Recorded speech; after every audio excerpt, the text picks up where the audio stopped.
Kita semua pasti pernah deh ngerasain ini. Punya ide gede banget di kepala, tapi buat ngambil langkah pertama aja rasanya berat banget. Kayak lumpuh gitu, takut hasilnya nggak bakal sempurna.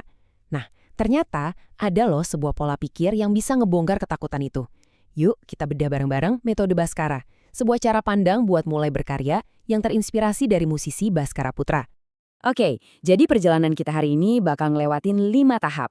Pertama, kita bakal coba ngintip ke dalam pikiran seorang kreator.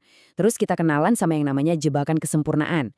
Abis itu, kita cari solusinya lewat keberanian memulai dengan jelek, terus kita ubah cara pandang kita soal hasil, dan yang terakhir, kita hadapi realita dari sebuah kesuksesan. Oke, kita mulai dari yang pertama.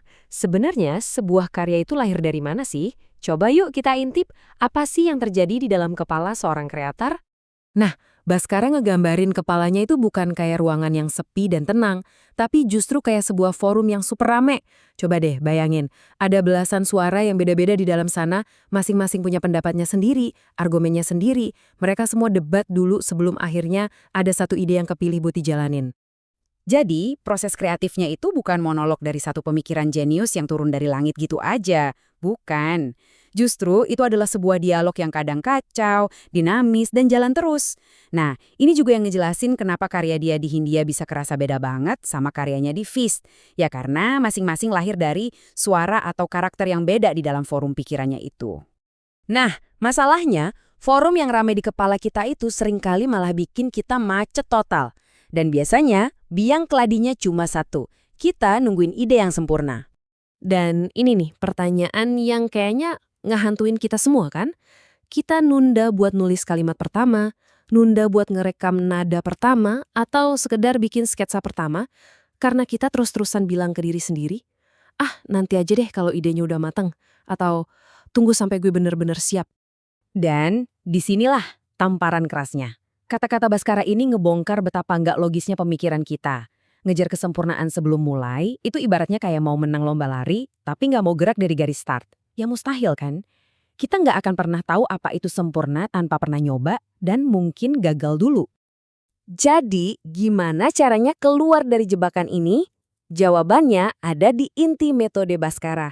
Kita harus berani dan merangkul ide untuk memulai dengan jelek. Coba deh kita lihat perbandingan dua jalan ini. Di jalur pertama, kalau kita nungguin sempurna, ya kita diam di tempat. Gak ada masukan, gak ada kemajuan, gak ada apa-apa.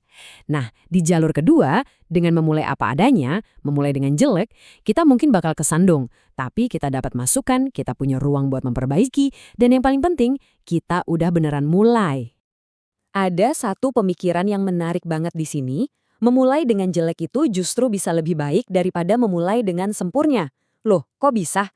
Karena karya yang belum sempurna itu punya potensi paling besar buat tumbuh dan berkembang. Justru di dalam ketidaksempurnaan itulah proses belajar yang sebenarnya terjadi. Oke, jadi setelah kita berani memulai nih, tantangan berikutnya adalah gimana cara kita menilai hasilnya. Nah, ini butuh perubahan cara pandang yang fundamental banget soal apa itu sukses dan apa itu gagal. Selama ini kan kita diajarin definisi gagal tuh kayak gini. Kalau hasilnya nggak sesuai rencana awal, berarti kita gagal. Udah, titik.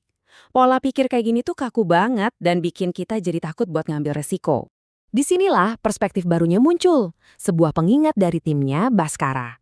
Hasil sebuah karya itu bukan cuma foto di garis finish. Hasilnya adalah keseluruhan film dari perjalanan itu. Termasuk semua proses belajarnya, jatuhnya, bangunnya lagi, semuanya. Logikanya jadi kebalik dan ini bener-bener ngebebasin banget. Kalau tujuan utamanya adalah belajar dan bertumbuh, maka selama kita ngejalanin prosesnya dengan baik, kita itu nggak pernah bisa benar-benar gagal. Pembelajaran itu sendiri udah jadi kemenangan, nggak peduli hasil akhirnya laku di pasaran atau enggak. Nah, kita sampai di bagian terakhir. Mari kita ngomongin apa yang terjadi kalau semua metode ini berhasil. Ketika kita akhirnya nemuin suara kita dan dunia mulai dengerin. Apa sih realita di baliknya? Pada dasarnya ya, ini kan yang dicari sama setiap seniman, penulis, atau kreator manapun. Nemuin perspektif unik yang pengen mereka bagiin ke dunia. Tapi keberhasilan itu datang dengan harga yang nggak bisa ditawar. Saat suaramu makin kencang didengar, kehidupan pribadimu justru bakal makin sunyi. Karena privasi adalah hal pertama yang hilang. Pengakuan yang jujur banget dari Baskara ini ngebuka sisi lain dari ketenaran. Kehilangan anonimitas itu adalah pengorbanan yang sifatnya permanen. Ini jadi pengingat aja bahwa di balik panggung yang gemerlap, ada harga mahal yang harus dibayar. Dan ini ngebawa kita ke sebuah paradoks yang tajam banget. Orang-orang mati-matian bangun pengikut, bangun platform, supaya bisa sukses. Tapi kata Baskara, puncak kesuksesan yang sebenarnya adalah ketika kamu udah nggak lagi butuh platform itu buat hidup dan berkarya. Jadi inilah pemikiran terakhirnya. Mungkin kita semua berjuang keras ngebangun sebuah panggung, bukan buat berdiri di atasnya selamanya.